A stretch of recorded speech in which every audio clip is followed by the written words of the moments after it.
Gözü kör olası velet. Sabah sabah bağırtma olan beni.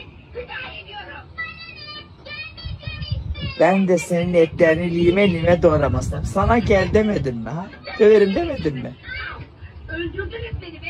Durmadan sizin peşinizden mi koşacağım? Ne kadar keyifli izliyor bak canım arkadaşım. Başka bir şey ezber oku desem hayatta okuyamazsın. Hikmet Hanım, senin gözün kör olsun. Bunları bahçene sen mi salarsın? Al şu tavuklarını yoksa şimdi geberteceğim. Kız ne istiyorsun hayvancıklardan? Öldürürüm tabii. Sana kaç defa söyledim tavukların sahibi ol diye. Kız ne istiyorsun hayvancıklardan? Onlar benim sebzelerimden ne istiyorlar ha?